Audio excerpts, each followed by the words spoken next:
이어서 representative form에 대한 대표적 어, 기업에 대한 이야기를 시작하겠습니다.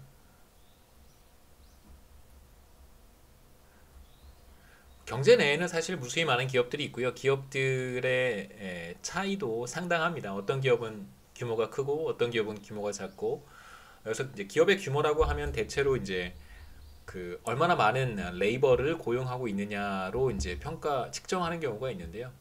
뭐 자본 설비 규모도 기업마다 다를 것이고, 그 다음에 어떤 생산 기술이라든가 커패시티도 사실 기업마다 큰 차이가 있겠습니다만, 이제 우리는 대체로 많은 기업들이 비슷하고요. 그 다음에 이제 비슷한 기업들 가운데 하나의 기업을 뽑아서 대표적 기업의 의사결정에 초점을 맞추도록 하겠습니다. 그 대표적 기업을 봐도 괜찮은 어떤 이론적인 백그라운드는 제가 조금 이따가 설명해 드릴 거고요. 경제 내에는 소비자들과 기업이 존재한다고 우리가 사장 시작할 때 얘기를 했었습니다. 그 다음에 소비자들과 기업은 이제 어떠한 경제 활동을 하냐면, 어떤 트레이드를 하냐면, 소비자들은 기업에게 레이버 서비스를 제공하고요. 그럼 이제 기업은 그 레이버 서비스를 이용해서 코코넛을 생산을 합니다. 어떤 하나의 재화, 소비재를 생산을 하고 그 소비재를 이제 소비자들한테 판매를 하겠죠. 그래서 재화의 흐름은 이렇습니다. 레이버 서비스는 컨슈머에서 펌으로 가고요. 이제 그것에 대한 대가죠. W는 이렇게 기업에서 소비자의 방향으로 가고, 그 다음에 이제 기업은 생산을 하겠죠. 코코넛 뭐 어떤 소비재를 생산을 해서 소비자들에게 판매를 하고요. 그것에 대한 대가는 이렇게 소비자들이 기업에게 지급하게 됩니다. 이러한 이제 거래를 소비자와 기업들 사이에 수행을 하게 되고요. 여기에서는 이제 우리가 기업의 의사결정에 초점을 맞추려고 하는데, 주로 얼마나 많은 레이버를 투입할 것인가에 대한 의사결정에 초점을 맞추도록 하겠습니다. 물론 이제 소비재를 생산을 해서, 예를 들면 코코넛을 생산을 해서 소비자들에게 판매를 할 텐데, 그 부분은 우리가 좀 크게 보지는 않을 거고요. 여기서 좀 집중적으로 보려고 하는 것은 이제 얼마나 많은 레이버를 투입해서 생산을 할 것인가에 대한 이제 이슈를 좀 보도록 하겠습니다. 그래서 기업의 문제는 바로 생산함수, available technology라고 하는 것은 이제 주어진 활용 가능한 기술, 이런 의미로 직역할 수 있는데요. 이거는 생산함수를 가리키는 것입니다. 생산함수와 기업의 이윤 극대화 문제를 보도록 하죠. 그래서 대표적 소비자는 효용 극대화를 한다면, 대표적 기업은 이윤 극대화를 한다라고 생각하시면 됩니다. 그래서 기업이 사용하게 되는 생산 활동을 위해서 사용할 수 있는 어떤 생산 기술, 프로덕션 테크놀로지를 우리가 생산 함수로 표현할 수 있습니다. 뭐 생산 기술 혹은 생산 함수 같은 의미로 사용하셔도 괜찮고요. 생산 함수를 이제 G 곱하기 어떤 함수 F로 표현을 했고, 자, 이 기업은, 대표적 기업은 자본 K를 투입하고요. 그 다음에 노동 N을 투입합니다. 그 앞에서 우리가 대표적 소비자의 노동 시간을 N으로 표시를 했는데, 제가 여기에 이제 D를 추가한 이유는 이제 demand라는 의미에서 그 둘을 구분하기 위해서 제가 D를 추가를 했고요. 그래서 기업이 생산 활동에 투입하는 레이버는 그냥 ND로 표현했습니다. 근데 그 N과 이 N은 같은 거예요. 그러니까 단위가 같은 겁니다. 그런데 이제 기업이 선택하는 N이라는 의미에서 이제 수요자가 기업이니까요. 이제 ND를 제가 ND로 표시한 것이고, 그래서 보시면 G는 총 요소 생산성, 그 다음에 Y는 생산되는 소비재의 양이 되겠죠. 산출량이라고 하셔도 괜찮습니다. 그래서 이 산출량이 바로 뭐냐면, 결국 소비자들에게 판매를 해서 소비자들이 소비하게 되는 바로 그 컨섬션 굿을 가리키는 거예요. 그 다음에 생산활동에 투입하는 자본, 캐피탈이고요. 그 다음에 생산활동에 투입하는 노동, 투입 요소, 자본과 노동 두 가지가 있고, 다시 첫 번째 TFP라고 하는 것은 총 요소 생산성이고요. 총 요소 생산성이라고 하는 것은 일종의 생산성이기 때문에, 이것은 기업이 내가 얼마만큼 투입할 것인가를 보여주는 것은 아니고, 경제 전체의 어떤 그 난리지 수준 혹은 뭐 기술 수준 뭐 이렇게 생각하시면 되겠습니다. 얼마만큼 효율적인가, 뭐 경제 제도가 뭐 시스템이 혹은 뭐 얼로케이션이 뭐 이런 것들이 얼마나 좋고 얼마나 효과적이고 얼마나 잘 되어 있는가 뭐 이런 것들을 그냥 총체적으로 가리키는 하나의 어떤 지표라고 생각하시면 되고요. 예, 기업이 선택하는 것은 아니고 주어진 것이라고 받아들입니다. 기업은 기업은 어떤 하나 가정을 할 텐데 기업은 자본을 소유하고 있습니다. 그러니까 캐피탈이 기업의 것이다.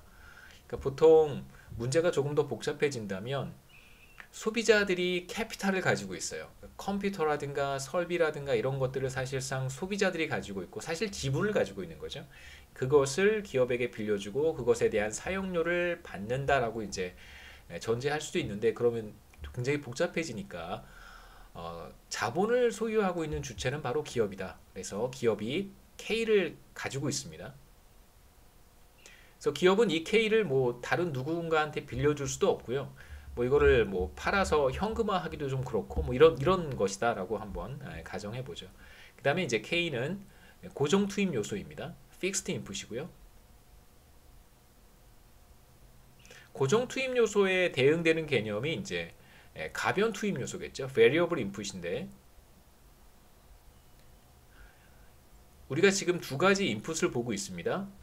하나가 K이고 다른 하나가 N인데 레이버인데요. 여기서 이제 캐피탈이 fixed input이고 레이버가 가변 투입 요소, variable input이 되겠죠.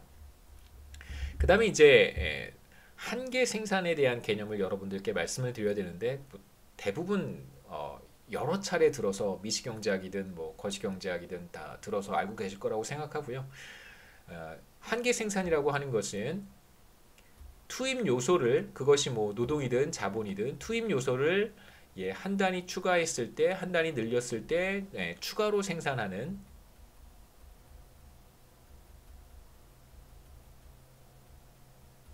산출량의 크기라고 우리가 정의합니다. 그래서 노동의 한계 생산이라고 한다면 노동을 한 단위 추가로 투입했을 때 늘렸을 때 추가로 생산되는 산출량의 크기가 노동의 한계 생산이고요. 자본의 한계 생산은 자본을 한 단위 투입했을 때 늘렸을 때 추가로 생산되는 산출량의 크기가 바로 자본의 한계 생산입니다. 이때 이제 중요한 것은 노동의 한계 생산에 대한 이야기를 할 때는 자본이 변하면 안 되고요. 자본의 한계 생산에 대한 이야기를 할 때는 자본만 조금 늘려야지 노동을 늘려서는 안 됩니다. 늘리거나 줄여서는 안 됩니다. 그래서 우리가 어떤 하나의 인풋에 대한 한계 생산을 얘기할 때 다른 인풋들은 우린 지금 두 개니까 다른 인풋이라고 얘기할 수 있겠지만 인풋이 또 여러 개가 된다면 다른 모든 인풋들은 변해서는 안 됩니다. 노동의 한계 생산부터 한번 우리가 그림으로 그려보면요. 우선 생산함수를 어떻게 표현할 것인가를 한번 봐야 될 텐데 우리가 통상적으로 한 가지 투입 요소에 대해서 생산함수를 표현할 때는 다른 한 가지 투입 요소는 고정돼 있다고 전제를 해야 돼요. 아까 못 지웠는데요. 무슨 뜻이냐면 우리는 지금 두 가지 생산 요소를 생각하고 있습니다. 하나가 캐피탈이고 다른 하나가 레이버인데요.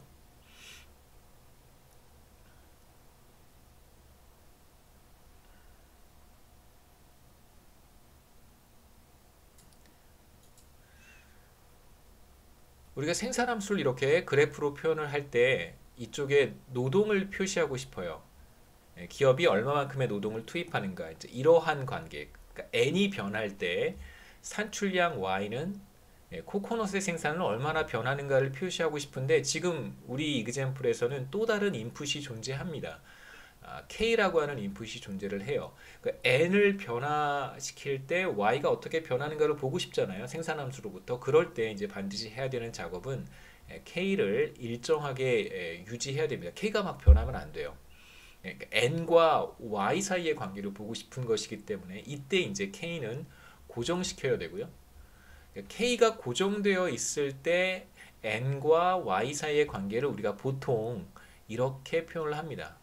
이제 일반적인 형태의 생산함수예요. 우리도 이러한 형태의 생산함수를 사용할 것입니다. 예를 들면 이렇게 직선으로 표현하거나 혹은 이렇게 이런 형태로 표현하지 않고요. 이런 형태로 표현합니다. 컨케이브한 형태로 생산함수를 표시를 해요. 그 그림이 바로 우리 슬라이드에서 보고 있는 형태의 그림입니다. 그래서 여기 이제 노동 투입량 N을 표시를 했고요.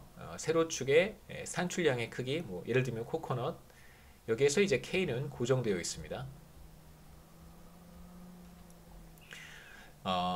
한계 생산이라고 하는 것은 노동 투입량을 조금 늘릴 때 추가로 늘어나는 산출량의 크기라고 했었어요. 자, 그러면 한번 그림에서 표시를 해보도록 하겠습니다. 지금 노동을 이만큼 투입하고 있는데, 왼쪽 그림에서요. 노동을 이만큼 투입하고 있는데 노동 투입량을 델타 N만큼 늘렸습니다. 그러면 추가로 늘어나는 산출량이 얼마만큼이냐면 이제 이 점에서 이 점으로 이동하겠죠. 그러면 추가로 늘어나는 산출량이 바로 델타 Y라고 할 수 있고요. 그 다음에 이제 델타 N을 보통 우리가 이제 한 단위라고 표현을 하잖아요. 사실 엄밀한 의미에서 노동의 한계 생산은 지금 우리가 노동을 늘려가고 있으니까 노동의 한계 생산은 델타 N 뒤에 델타 Y라고 말하는 것이 이제 정확한 표현입니다. 이게 바로 이제 노동의 한계 생산인데 보통 이제 델타 N이 1이면 그냥 델타 Y라고 말할 수 있겠죠. 노동의 한계 생산이 델타 Y다. 이 경우에는 이제 델타 N이 1이 되는 거예요. 그래서 노동을 한 단위 늘렸을 때 추가로 늘어나는 산출량의 크기가 노동의 한계 생산이다라고 얘기를 하면서 그게 바로 델타 Y가 되는 거죠. 근데 만약에 추가로 늘어나는 노동의 크기가 1이 아니라 델타 N이라고 한다면 우리는 이제 노동의 한계 생산을 델타 N분의 델타 Y라고 하는 거고요. 그 다음에 이제 델타 N이 아주 작은 값이라고 한다면 그러면 이제 얘를 우리가 뭐라고 표현해야 되냐면 델타라고 표시하지 않고 그때는 D라고 쓰겠죠. D, 그쵸? dy, dn이라고 써야 돼요. 이제 그렇게 되면 이건 기울기가 되는 거죠. 여하튼 생산함수를 우리가 이렇게 컨케이브하게 그리면 이런 형태를 우리가 컨케이브하다고 얘기를 합니다. 컨케이브하게 그리게 되면 지금 현재 노동을 이만큼 투입하고 있을 때 ND만큼 이거 그냥 한 단위라고 생각하셔도 괜찮아요. 그러면 추가로 늘어나는 산출량의 크기는 이만큼인데 만일 대표적 기업이 노동을 어느 정도 충분히 투입하고 있습니다. 여기에서 노동을 한 단위 늘리면 그때 추가로 늘어나는 산출량의 크기는 요만큼 밖에 되지 않아요. 그래서 우리가 생산함수를 이렇게 그리면 컨케이브하게 표현을 하게 되면 그러면 노동의 한계 생산은 지금 우리가 노동만 보고 있습니다. 노동의 한계 생산은 점점 줄어들겠죠. 노동을 더 많이 투입하고 있으면 투입하고 있을수록 추가로 늘어나는 산출량의 크기는 점점 줄어듭니다. 그래서 아까도 말씀드렸듯이 이 델타 N이 아주 작은 값이라고 한다면 그러면 이제 생산함수와 접하는 어떤 접선의 기울기가 노동의 한계 생산이 되겠죠. 그래서 제가 오른쪽 그림에는 미분의 개념을 사용을 해서 추가적으로 늘어나는 노동의 크기가 아주 작다면 그러면 사실은 델타 Y라고 하는 게 이 두 점을 이은 직선의 기울기인 거잖아요. 델타 Y 나누기 델타 N이라고 하는 것은 사실 이 두 점을 이은 직선의 기울기입니다. 제가 드리고 싶은 말씀은 시간이 많이 가서 이것만 말씀드릴게요. 미분의 개념을 사용하는 거에 대해서 사실 어떤 사람들은 거부감을 갖고 있는 것도 사실인데요. 근데 분석을 할 때 매우 유용하고 편리하기 때문에 그렇게 크게 뭐 문제가 되지는 않는다고 생각합니다. 자, 이렇게 생산함수가 있고 우리가 델타 Y가 매우 크다면 사실 우리가 노동의 한계 생산을 구할 때 이 두 점을 이렇게 연결한 직선의 기울기를 찾는 거잖아요. 이게 델타 N이고 델타 Y니까요.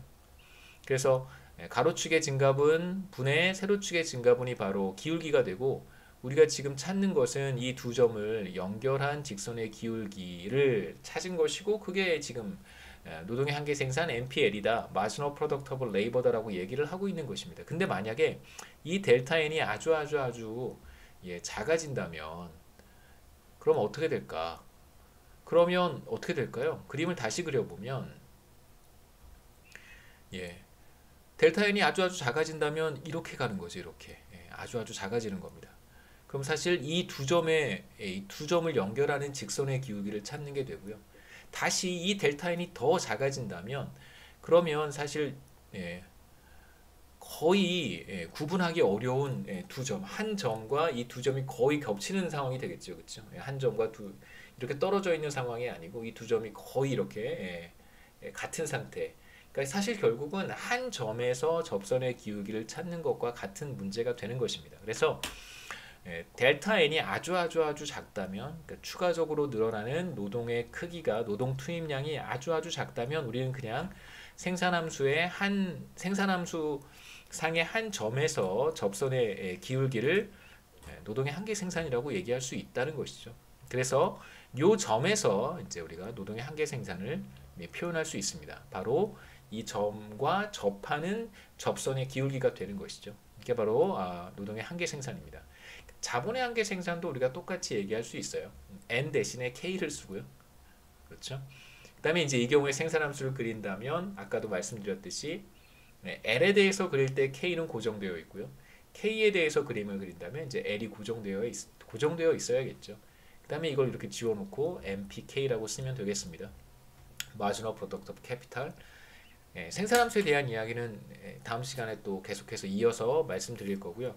그 다음에 이제 한 가지 말씀드리고 싶은 것은 이제 4장 넘어가게 되면 내용이 앞으로 조금씩 어려워집니다. 그래서 아마 이제 많은 학생들께서 전에 들어보지 못했던 얘기들, 전에 들어보지 못했던 수식들 이런 것들이 이제 많이 등장할 거예요, 슬라이드에. 그래서 제 생각에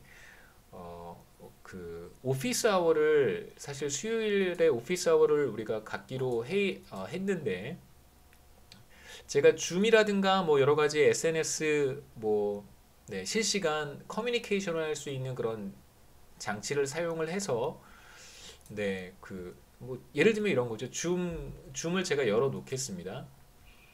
그래서 여러분 제가 드리는 링크를 통해서 들어오셔서 지금 생각은 매주 수요일 오전 오후 12시부터 1시 혹은 2시 지금 생각 중인데요.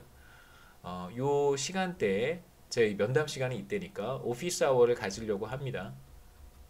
그래서 여러분 공부하시면서 어려운 내용이 있으시면 메시지로 질문을 하셔도 괜찮겠지만 그냥 제가 학교 오피스에 나와서 앉아 있는 거라고 생각하시고 줌 링크를 통해서 편하게 들어오셔서 계속 제가 1시간 2시간 동안은 계속 스탠바이 레디 하고 있습니다. 저는 그냥 켜놓고 제 일 하면 되는 거고 그 시간에 여러분 기회가 되시면 들어오셔서 질문 있으시면 질문하시고 들어왔다 나가고 여러분 마음대로 하시면 됩니다.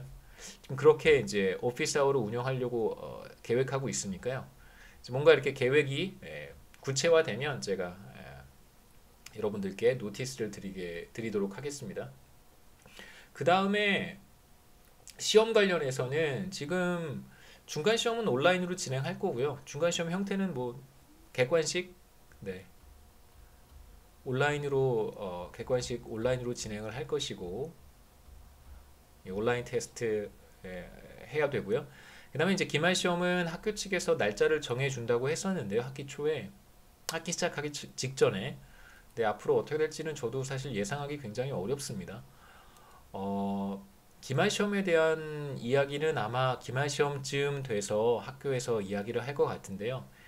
제 생각에는 거의 90% 이상 제 생각에는 90%의 확률로 기말 시험도 지난 학기와 마찬가지로 온라인으로 해야 될 것 같고요. 실제로 이제 학교에 가서 시험을 볼 가능성은 10%도 채 되지 않는다고 생각합니다. 그래서 기말 시험에 대한 공지가 오면 만약에 여러분들이 학교에 가서 기말 시험을 봐야 된다면 그러면 기말 시험 보는 거고요. 그리고 만일 기말 시험도 온라인으로 진행하겠다라고 학교 측에서 공지를 하면 그러면 이제 기말 시험은 보지 않고 과제로 대체하도록 하겠습니다. 네, 여기까지 오늘 강의를 마치도록 하겠습니다.